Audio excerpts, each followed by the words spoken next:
بسم اللہ الرحمن الرحیم۔ عمران خان کی مقبولیت کے باوجود تحریک انصاف ایک کامیاب احتجاجی تحریک چلانے میں ناکام رہی ہے، اور اب خان صاحب کو فائنل کال دینے جیسا بڑا رسک لینا پڑا ہے، جو ان کے لیے اور ان کی جماعت کے لیے ایک بڑا چیلنج ہے۔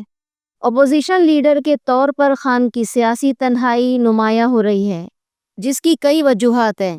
ایک طرف انہوں نے 6 جماعتی اتحاد بنایا، لیکن اس اتحاد کی کسی جماعت کو اعتماد میں لیے بغیر ہی فائنل کال کا اعلان کر دیا۔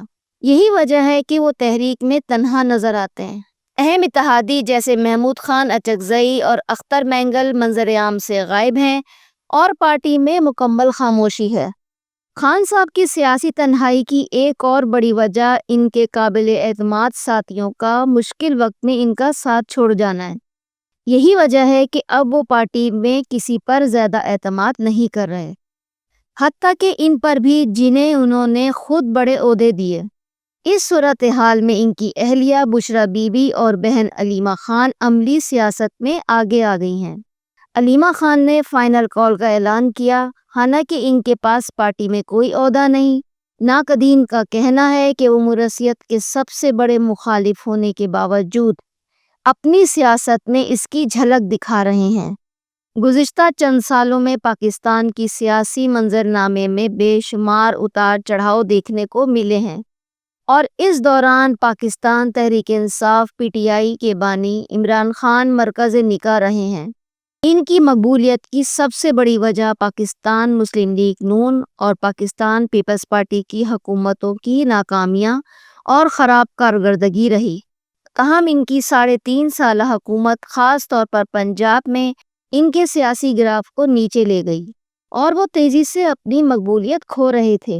مارچ 2022 میں ان کے خلاف پیش کی جانے والی تحریک عدم اعتماد نے عمران خان کو ایک نئی سیاسی زندگی دی، اور وہ دوبارہ پاکستانی سیاست کے محور بن گئے۔ اپریل 2022 سے نومبر 2024 تک میڈیا اور سیاست میں صرف عمران خان کا چرچا رہا۔ رپورٹس کے مطابق میڈیا میں 80% خبریں اور تبصرے انہی کے گرد گھومتے رہے۔ 8 فروری 2024 کے انتخابی نتائج کو ایک طرف رکھتے ہوئے یہ کہا جا سکتا ہے کہ یہ اپنی نوعیت کے پہلے جماعتی انتخابات تھے جہاں آزاد امیدواروں، جن میں سے 90% کا تعلق پی ٹی آئی سے تھا، نے کامیابی حاصل کی۔ سوال یہ اٹھتا ہے کہ اگر تحریک انصاف کو ان کا انتخابی نشان بلہ مل جاتا تو نتائج کیا ہوتے؟ دوسری طرف موجودہ حکومت کی سب سے بڑی کمزوری اس کی خراب ساکھ ہے۔ یہ 2014 کا دور نہیں، جب مسلم لیگ نون کی حکومت کے دوران عمران خان نے 126 دن تک ڈی چوک پر دھرنا دیا تھا اور معاملات عدالتی کمیشن پر ختم ہوئے تھے۔ اس وقت مقتدرہ کی واضح حمایت پی ٹی آئی کو حاصل تھی، لیکن آج صورتحال اس کے برعکس ہے، جس کی بڑی وجہ 9 مئی کے واقعات ہیں۔ 9 مئی کے واقعات کو 17 ماہ گزر چکے ہیں، لیکن مقدمات اب بھی تاخیر کا شکار ہیں۔ البتہ فوج کے اندر کئی افسران کے خلاف کارروائی ضرور ہوئی، اور اطلاعات کے مطابق سابق ISI چیف جنرل فیض حمید کے خلاف بھی تادیبی کارروائی کی جا رہی ہے۔ اس صورتحال میں عمران خان اور پی ٹی آئی کے احتجاج کا رخ موجودہ حکومت سے زیادہ مقتدرہ کی طرف نظر آتا ہے، جو کسی قسم کے مذاکرات پر آمادہ نہیں۔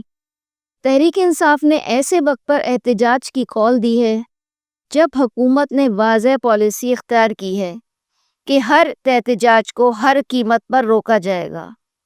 اسلام آباد کو مکمل سیل کر دیا گیا ہے، اور سڑکوں پر دھرنا دینا اس سرد اور دھند والے موسم میں آسان نہیں ہوگا۔ 2014 میں تحریک انصاف کو مقتدرہ کی مکمل حمایت حاصل تھی، لیکن آج معاملہ الٹ ہے۔ اگر حکومت طاقت کا زیادہ استعمال کرتی ہے تو حالات خراب ہو سکتے ہیں، تاہم اگر پی ٹی آئی طاقت کا مظاہرہ کرنے میں ناکام رہتی ہے تو اس کی مشکلات مزید بڑھ سکتی ہیں۔ عمران خان نے فائنل کال کے اعلان کے لیے اپنی قریبی ساتھیوں کے بجائے اپنی اہلیہ اور بہن پر بھروسہ کیا، جس کی وجہ سے انہیں تنقید کا سامنا ہے۔ جنوبی ایشیا میں سیاست میں موروثیت کا رجحان مقبول رہنماؤں کے قتل یا ان پر پابندیوں کی وجہ سے مضبوط ہوا ہے۔ عوام کی ہمدردی پارٹی سے زیادہ خاندان کے ساتھ ہوتی ہے۔ اگر عمران خان کو لمبی سزا کا سامنا کرنا پڑتا ہے تو بشرا بی بی یا علیمہ خان کا کردار ویسا ہی ہو سکتا ہے جیسا بیگم نصرت بھٹو یا بیگم کلثوم نواز نے اپنے وقت میں ادا کیا تھا۔ عمران خان کی حالیہ سیاسی تنہائی اور تحریک انصاف کے اندرونی چیلنجز ان کے لیے ایک بڑا امتحان ہے۔ آنے والے دنوں میں معلوم ہوگا کہ ان کی فائنل کال کتنی مؤثر ثابت ہوتی ہے اور ان کی جماعت اس مشکل وقت سے کیسے نکلتی ہے۔